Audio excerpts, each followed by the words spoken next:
O vídeo já vai começar, mas antes, não se esqueça de se inscrever e ativar as notificações.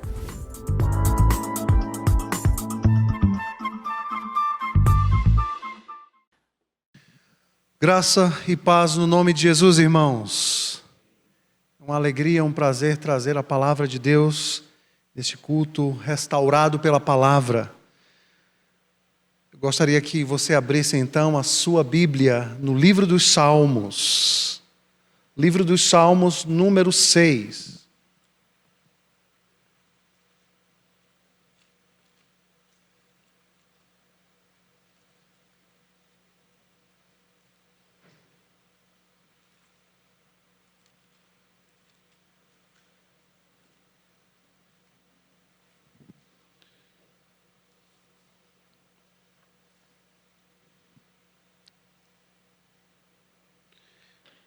Livro dos Salmos, número 6.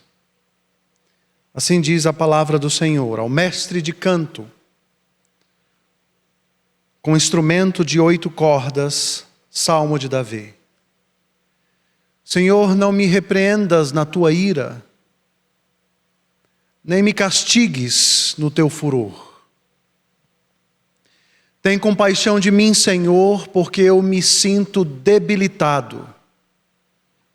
Sara-me, Senhor, porque os meus ossos estão abalados.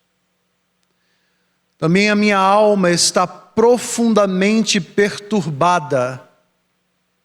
Mas tu, Senhor, até quando? Volta-te, Senhor, e livra a minha alma. Salva-me por tua graça. Pois na morte não há recordação de ti, no sepulcro, quem te dará louvor? Estou cansado de tanto gemer. Todas as noites faço nadar o meu leito, de minhas lágrimas o alago. Meus olhos de mágoa se acham amortecidos, envelhecem por causa de todos os meus adversários. Apartai-vos de mim, todos os que praticais a iniquidade, porque o Senhor ouviu a voz do meu lamento. O Senhor ouviu a minha súplica. O Senhor acolhe a minha oração. Envergonhem-se e sejam sobremodo perturbados todos os meus inimigos, retirem-se de súbito, cobertos de vexame. Feche mais uma vez os seus olhos e vamos orar ao nosso Deus. Santo e eterno Deus, nós estamos diante da Tua palavra, nós te louvamos através de cânticos. Nós louvamos o Teu nome, ó Deus, através da leitura da Tua palavra. Nós colocamos as nossas vidas diante de Ti através da oração. Mas nós queremos e necessitamos encarecidamente que o Senhor fale conosco através da Tua palavra nesse instante. Portanto, Senhor, cativa os nossos corações e mentes diante da Tua presença e fala conosco através da Tua palavra, pelo poder do Teu Santo Espírito, apesar daquele que fala. Fala conosco, Senhor. Essa é a nossa oração. Nós a fazemos no nome de Jesus. Amém. Onde está Deus quando as tragédias ocorrem? Onde está Deus quando eu clamei para que Ele me salvasse?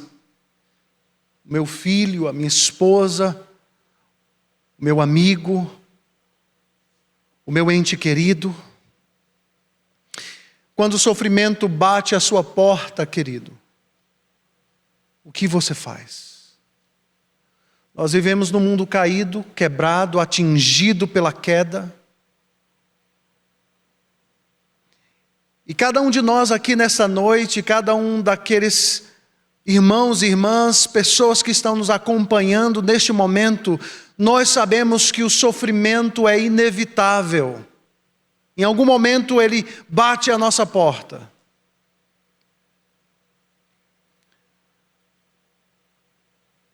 Nós estamos vivendo um tempo de profunda dor. Mas não simplesmente agora com essa pandemia, com milhares e milhares de pessoas sendo ceifadas, mas desde que nós somos expulsos do jardim do Éden, em nossa rebelião contra o Criador Deus, o homem tem contado as suas lágrimas, a sua dor e o seu sofrimento. O que fazer quando o sofrimento não simplesmente bate à porta da sua casa, mas escancara e toma conta da vida? Nós temos ouvido e visto e aprendido através da palavra de Deus, das Escrituras Sagradas, como a Escritura nos ensina o que devemos fazer diante dos infortúnios, diante do sofrimento na vida.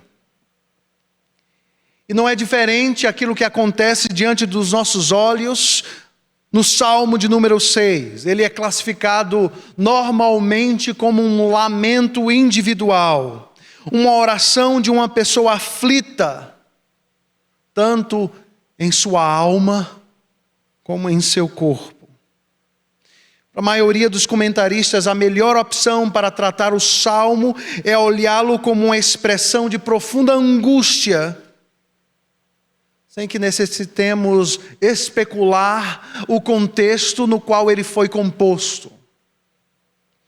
A estrutura desse salmo, ele é uma estrutura comum ao salmo de lamento, como nós temos aprendido com essa porção tão maravilhosa e profunda da Escritura Sagrada, os salmos e especificamente os salmos de lamentação.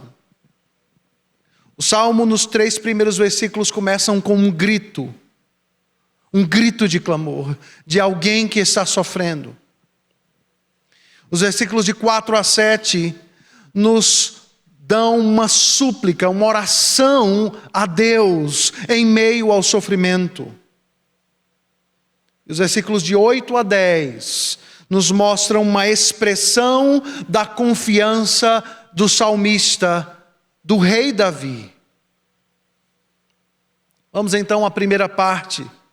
Como temos aprendido, os salmos de lamento começam de forma caótica, expressando a confusão da alma, o grito da alma, o sofrimento, o lamento, o desespero humano. Senhor, não me repreendas na tua ira, nem me castigues no teu furor.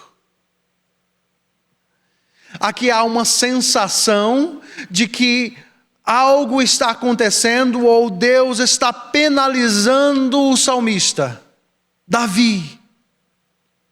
A sensação dele é que Deus está trazendo julgamento sobre a vida dele, ou está disciplinando o seu servo. Eis aqui as sensações no livro dos Salmos.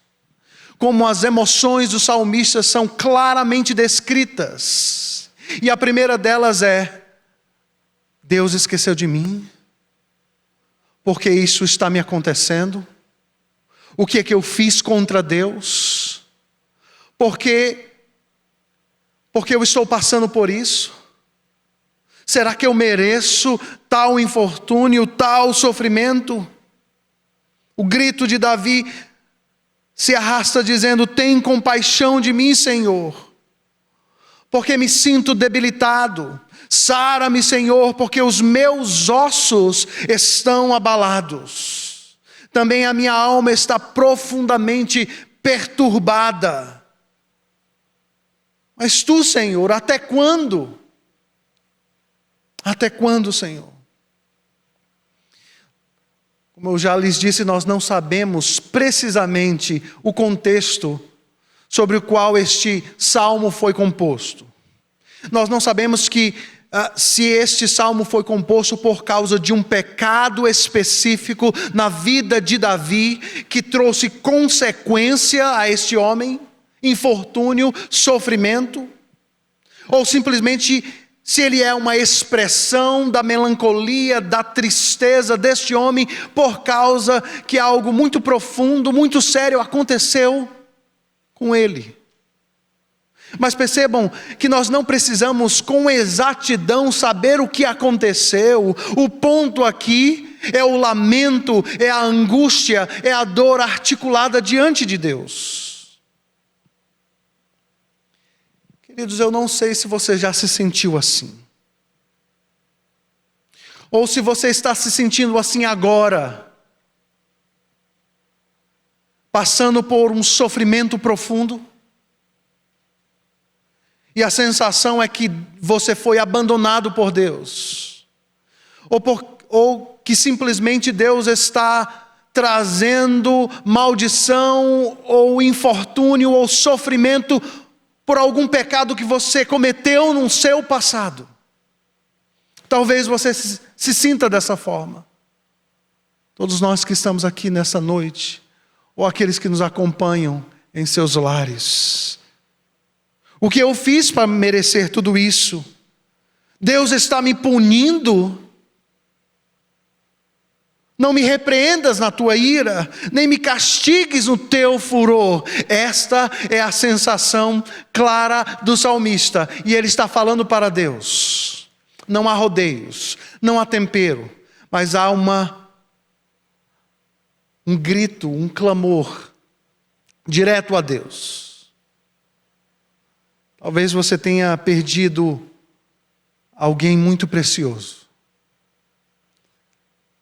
Aqueles que enterraram a esposa, o marido, um filho.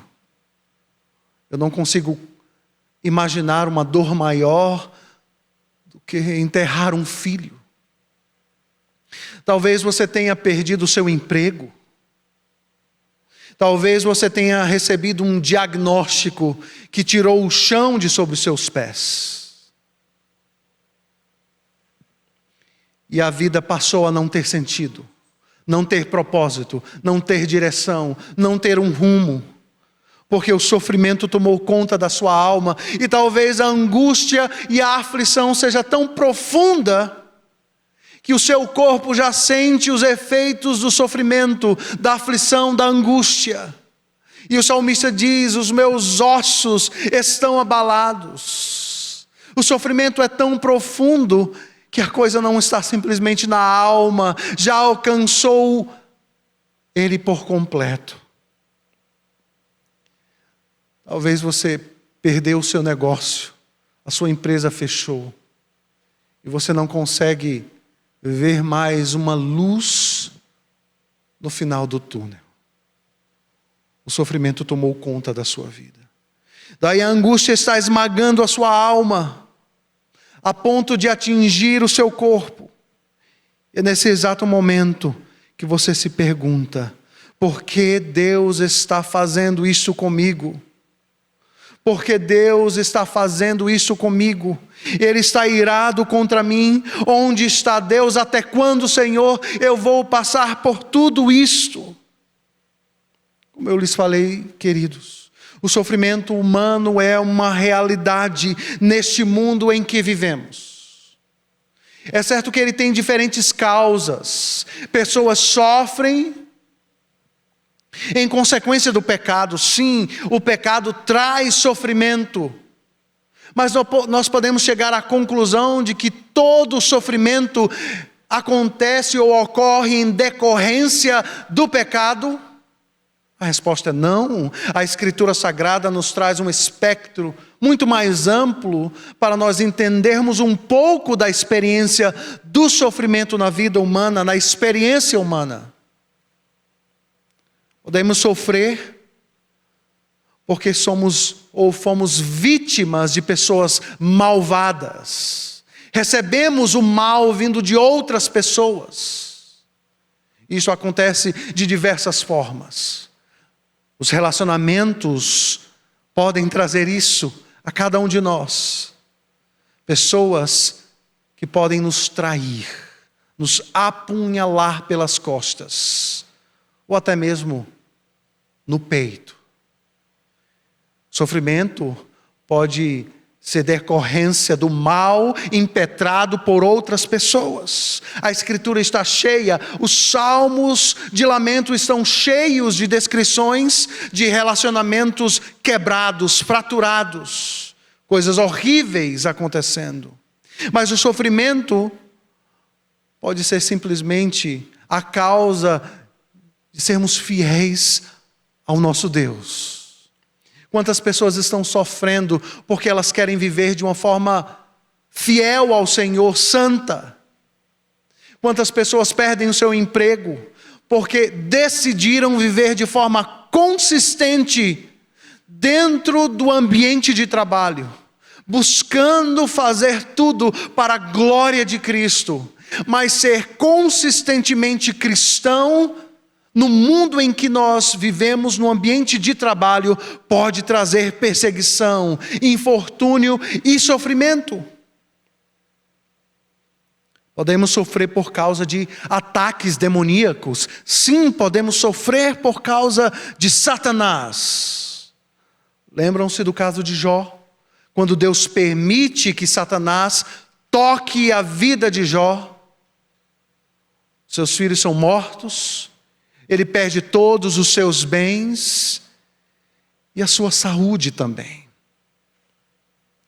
Pessoas sofrem por causas misteriosas, onde não há uma resposta clara, objetiva, não há uma lógica.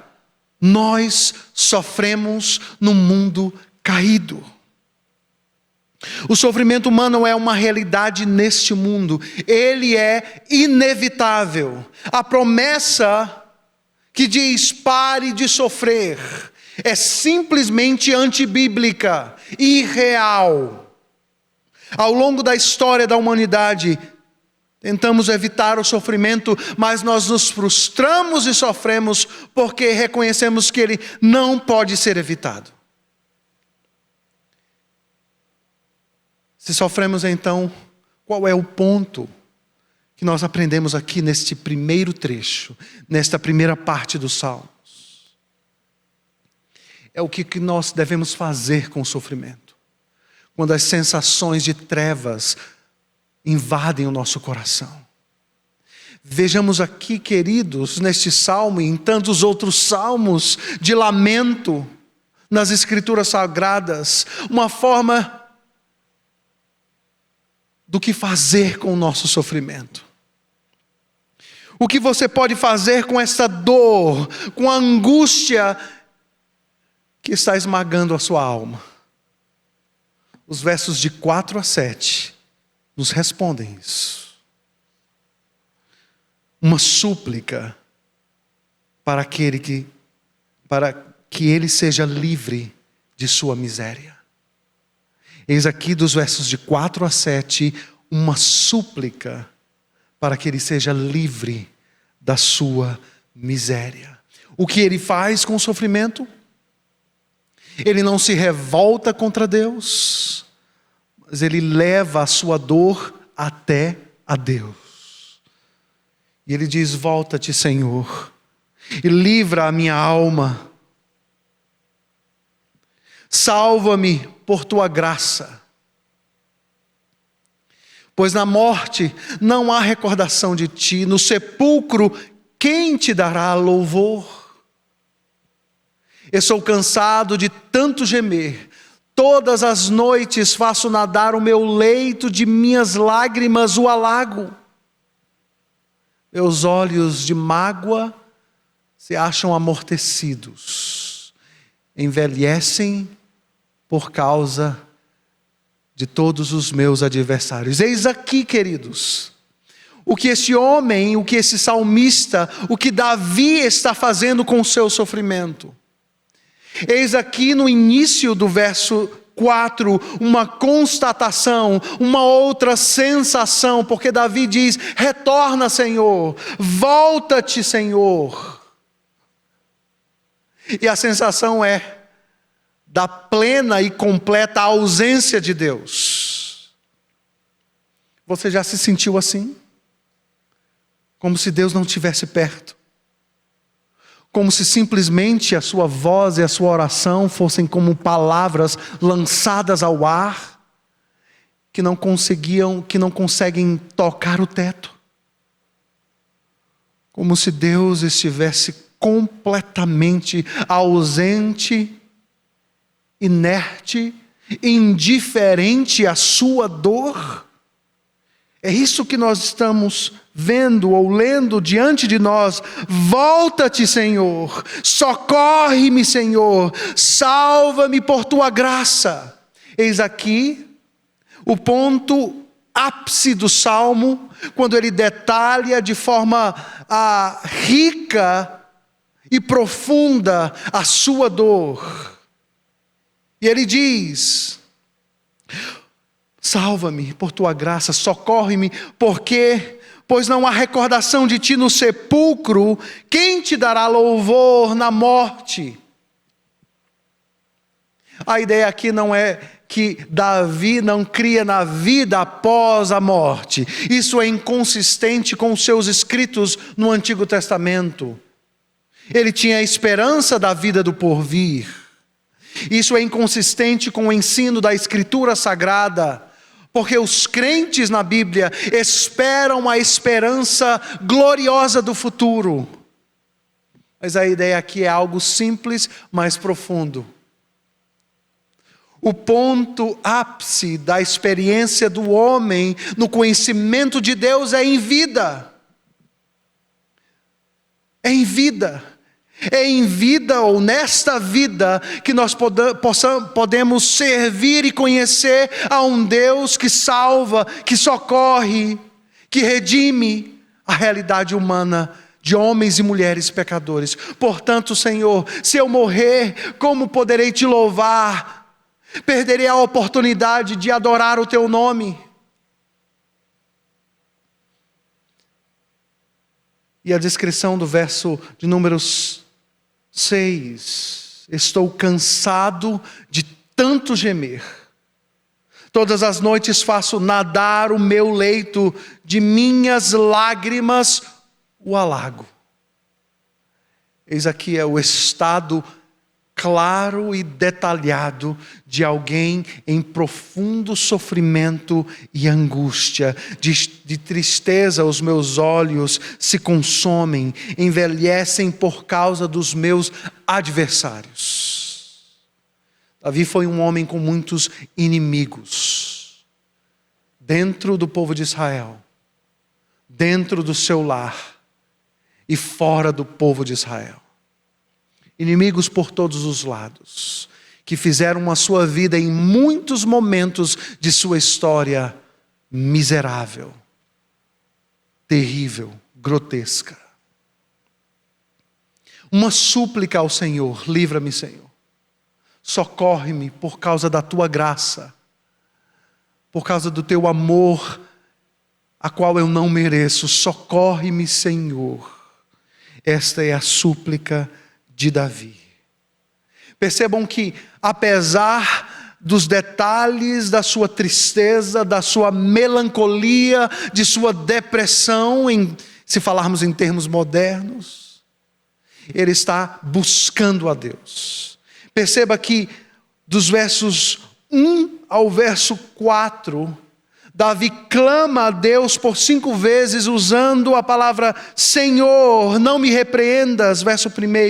Verso 2, Senhor, tem compaixão de mim. A parte B do verso 2, sara-me, Senhor. Verso 3, Senhor, até quando eu sofrerei? Verso 4, volta-te, Senhor, retorna. 5 vezes, um homem em profunda angústia, clamando ao Senhor por alento, por livramento, pedindo socorro ao único que pode ouvi-lo e resgatá-lo. Uma transição radical ocorre dos versos 7 a 8. E a última parte então nos mostra uma expressão de sua confiança de que sua oração foi e é respondida. Eu gostaria de saber o que aconteceu entre o verso 7 e 8.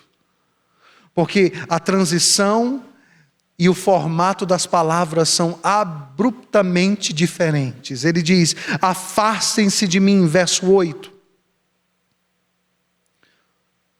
Apartai-vos de mim todos os que praticais a iniquidade. Por quê? Porque o Senhor ouviu a voz do meu lamento. O Senhor ouviu a minha súplica. O Senhor acolhe a minha oração. Essa é a expressão de confiança dele. Ele está gritando, clamando a Deus. Ou seja, ele sai do desespero à súplica, da súplica ao louvor e à oração, numa expressão de confiança, porque ele crê que o Senhor ouviu a voz da sua súplica. E por 3 vezes ele diz isso: o Senhor ouviu a minha voz, o Senhor ouviu o meu lamento, o Senhor ouviu a minha súplica, o Senhor acolhe a minha oração. Esse é o exercício da fé.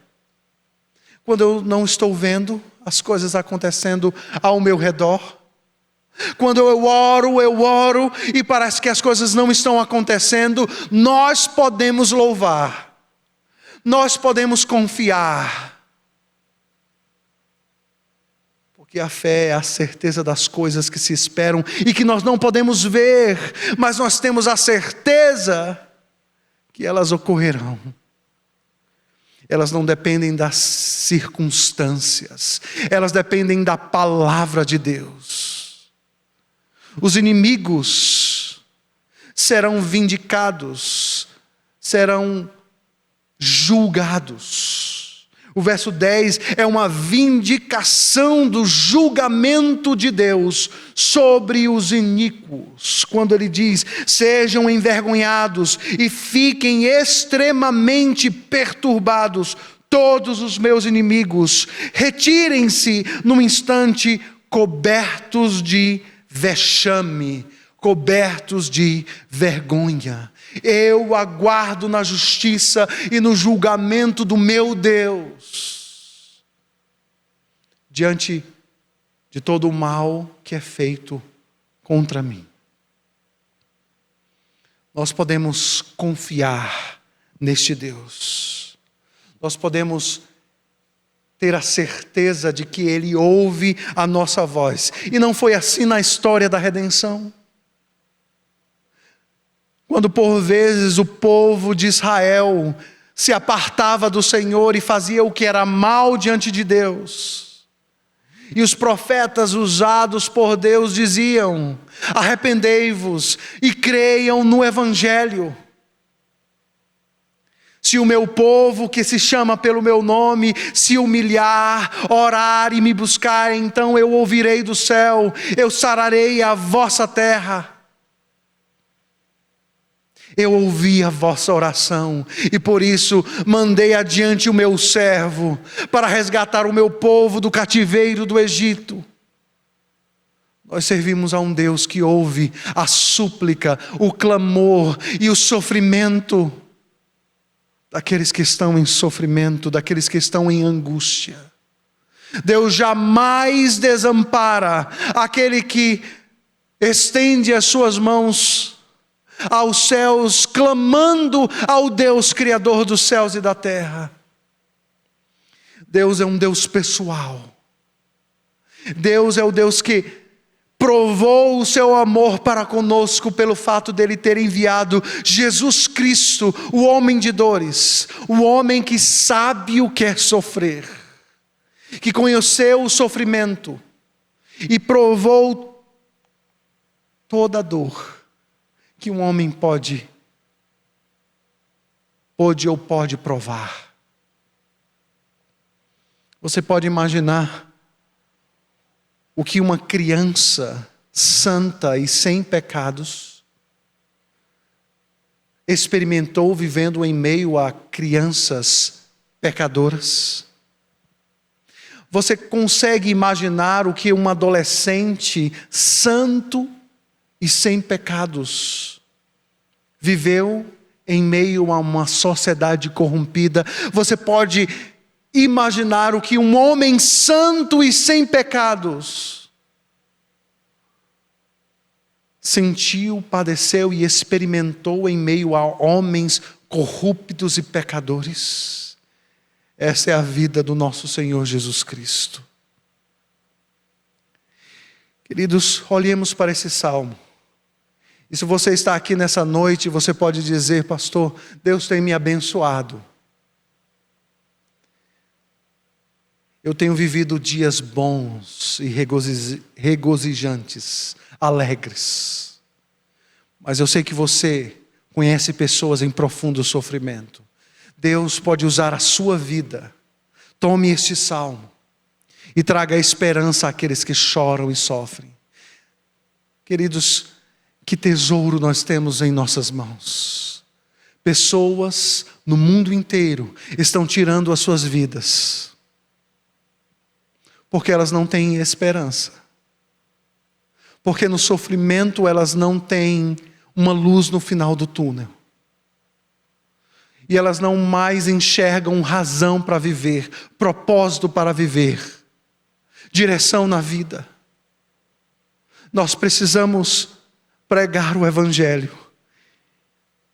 Nós precisamos trazer esperança, pregando o livro dos Salmos, os Salmos de lamento, o Salmo de número 6, àqueles que estão em profunda depressão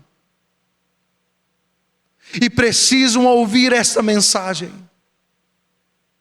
e precisam entender que existe um Deus que se importa com eles, e que os amou, e que enviou o seu Filho Jesus Cristo para morrer numa cruz, para que eles pudessem ter esperança restaurada, vida e vida em abundância. Nós precisamos compartilhar da palavra, da mensagem do Evangelho que se encontra no Salmo 6, para pessoas desoladas, deprimidas, angustiadas, aflitas, sem nenhum tipo de direção na vida. Nós podemos aprender com Davi. Em tempos de vitória, clame a Deus e louve o seu nome. Em tempos de derrota, clame a Deus e peça por ajuda. Em tempos de tentação, clame a Deus por libertação. No dia obscuro da alma, clame por Deus, clame por sua luz, pois Deus é o caminho e a luz em meio às trevas.